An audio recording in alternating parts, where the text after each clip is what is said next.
Hello learners. तो आज हम स्टार्ट कर रहे हैं हमारा ग्रेड 12 बिजनेस स्टडीज का topic concept and significance of principles of management. तो चलिए स्टार्ट करते हैं। तो सबसे पहले हम बात करेंगे कि प्रिंसिपल्स होते क्या हैं। तो principles of management they are fundamental established guidelines. ये एक गाइडलाइंस होती हैं, रूल्स होते हैं जो हेल्प करते हैं किसको, मैनेजर्स को, टू मेक डिसीजंस।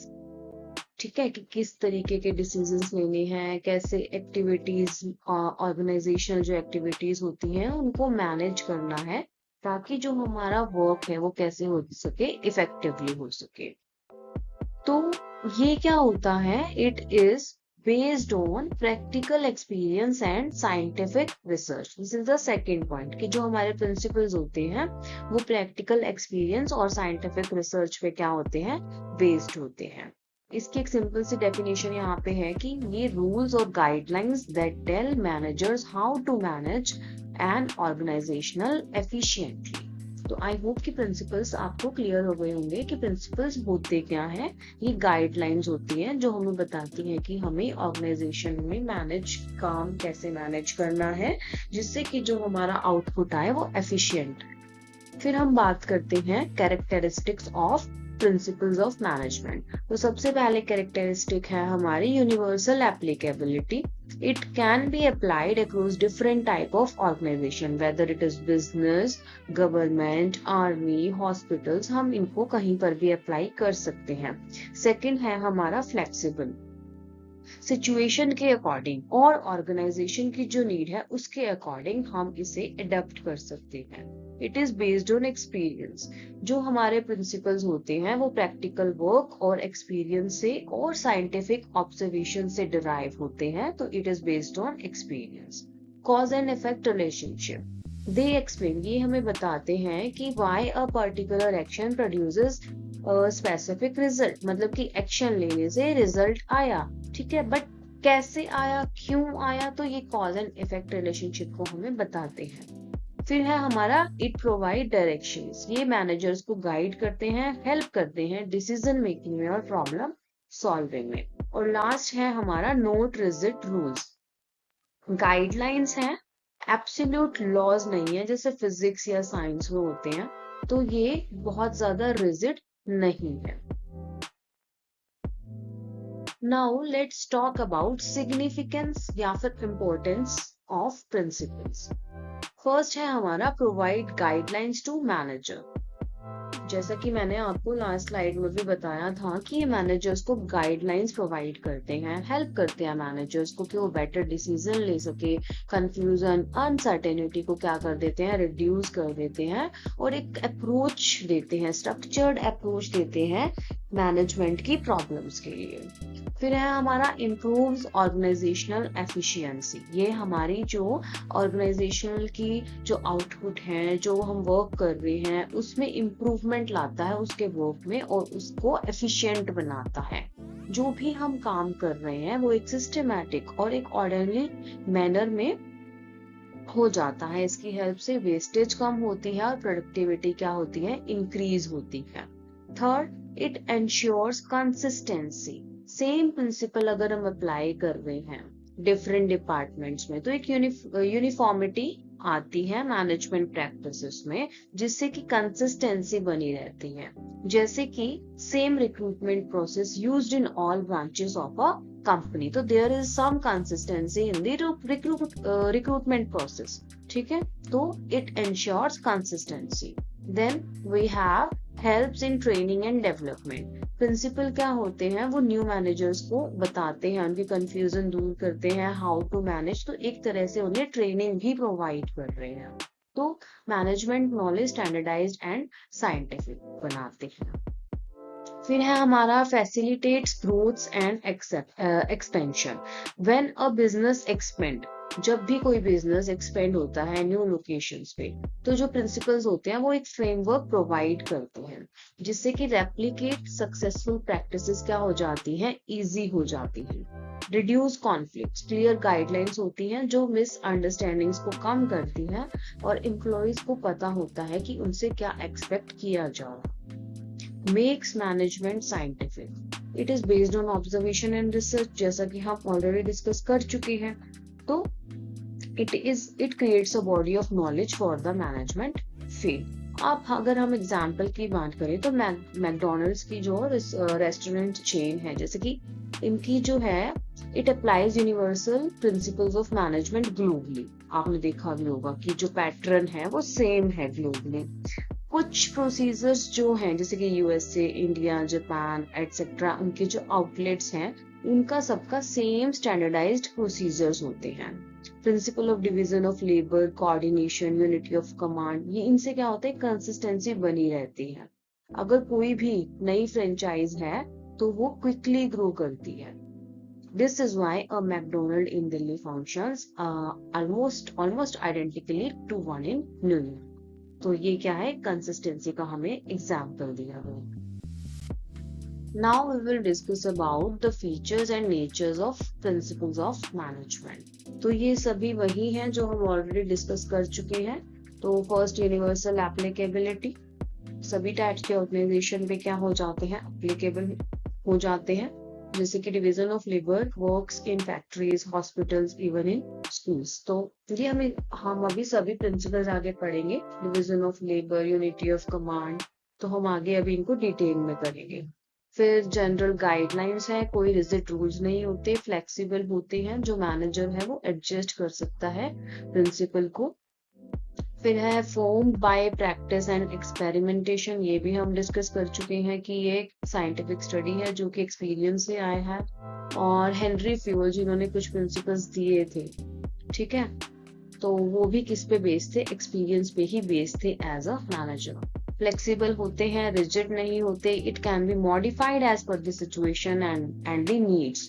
जैसे कि कोई स्मॉल स्टार्टअप है तो उन्हें स्ट्रिक्ट हायरार्की नहीं चाहिए लार्ज कॉर्पोरेशंस की तरह। कॉज एंड इफेक्ट रिलेशनशिप, तो अभी मैंने डिस्कस किया ही था ये कि रिलेशनशिप हमारे एक्शंस के साथ और रिजल्ट्स के साथ ये इनका कॉज एंड इफेक्ट रिलेशनशिप होता है। जैसे कि if employees are given fair wages, ये कोज है, ठीक है, इस कोज की वजह से जो इनकी प्रोडक्टिविटी है वो इंक्रीज हो रही है, वो क्या आ गया, हमारा इफेक्ट आ गया। Contingent and relative application depend on the situation and organizational environment. तो डेमोक्रेटिक लीडरशिप जो स्टाइल है में वर्क इन क्रिएटिव फॉर्म्स, लेकिन मिलिट्री में वो काम नहीं करेगा। तो it depends on the situation, और जहाँ जैसा कि एनवायरनमेंट है किसी भी ऑर्गेनाइजेशन का, उसके अकॉर्डिंग ही हम इन प्रिंसिपल्स को क्या करते हैं, फॉलो करते हैं। Mainly behavioural, it focus human behaviour को स्टडी करते हैं ऑर्गेनाइजेशन में, तो ऑब्वियसली ये बिहेवियर के लिए ही है। Principles like equity, initiative, how to managers, मतलब कि ट्रीट एम्प्लॉयज, कैसे एम्प्लॉयज को ट्रीट करना चाहिए, तो ये सब कुछ इसमें आता है। और फिर आता है हमारा predictive, it helps predict the outcome of managerial decisions and actions. कुछ एक हद तक हम प्रिडिक्ट कर सकते हैं कि हमने ये एक्शन ये हमने ये काम किया है, इससे हमारा रिजल्ट क्या आएगा।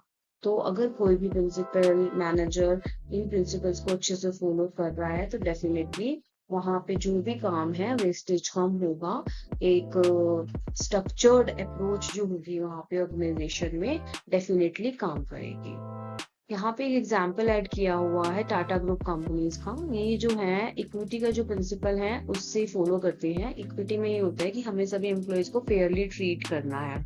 डिवीजन ऑफ वर्क होता है कि डिफरेंट डिपार्टमेंट्स के डिफरेंट वर्क होंगे। यूनिटी ऑफ कमांड होता है कि एक मैनेजर से ही आपको कमांड मिलेगी। तो ये जो प्रिंसिपल्स हैं जो भी टाटा ग्रुप ने अपनी कंपनीज के अंदर अप्लाई किए हैं, वो लेकर आए हैं, इन्हें फॉलो कर रहे हैं, इन सबसे क्या होता है, कंसिस्टेंसी बनी रहती है, जिससे कि बिजनेस जो है वो ग्रो ही करता है। राइट, आई होप आपको इतना समझ में आ गया होगा। Now we will discuss about the scientific management. तो ये एक इम्पॉर्टेंट टॉपिक है। हमारे F.W. टेलर थे जिन्होंने ये जो है वो एक आइडिया लेकर आए साइंटिफिक मैनेजमेंट का, और फिर इन्होंने काफी आगे प्रिंसिपल्स और ये टूल्स वगैरह आपने डिस्कस किए थे। तो इनको हम फादर ऑफ साइंटिफिक मैनेजमेंट भी बोला जाता है। तो इसकी डेफिनेशन है knowing exactly what you want men to do and seeing that they do it in the best and cheapest way। मतलब कि ये हमें बताते हैं कि हम एग्जैक्टली क्या चाहते हैं कि कोई इंसान क्या करे, कोई जो लेबर है या एम्प्लॉय है, और वो उस काम को सबसे बेस्ट और चीपेस्ट वे में कैसे कर सकता है। तो ये आइडिया ये लेकर आए। तो कोर आइडिया इनका था कि इन्होंने रूल ऑफ थंब को रिप्लेस किया था ट्रायल एंड एरर से, देन स्ट्रक्चर्ड साइंटिफिक मैनेजमेंट, जिससे कि हमारी एफिशिएंसी और प्रोडक्टिविटी इंक्रीज हुई थी। इनका गोल था एक बेस्ट वे निकालना फॉर डूइंग अ जॉब। तो इन्होंने 4 प्रिंसिपल्स दिए। तो इनका फर्स्ट रूल था science note rule of thumb. Decisions should be based on scientific analysis, cause and effect, not on the manager's intuition on past habits. ठीक है, ये कहते हैं कि जो भी डिसीजन लिया जाएगा वो साइंटिफिक एनालिसिस के बेस पर ही लिया जाएगा, किसी के इंट्यूशन पर नहीं लिया जाए। Don't just guess, measure it, right? Example जैसे कि in a factory deciding worker loading capacity based on study, not just asking to do their best. मतलब कि हम इस पे पूरा स्टडी करें कि एक लोडिंग कैपेसिटी कितनी होनी चाहिए। ऐसा नहीं कि हम उनसे पूछेंगे या बोलेंगे इन दैट वे, मतलब कि इंट्यूशन नहीं चलेगा, एक स्टैंडर्ड मेथड होगा और साइंटिफिक मेजरमेंट होगी। सेकेंड प्रिंसिपल जो इन्होंने हमें दिया वो है हमारा harmony not discord. There should be complete harmony between management and workers. Of course यही हमारा जो है एक बहुत अच्छा तरीका है कि अगर हार्मनी है तो डेफिनेटली जो काम होगा वो अच्छा होगा।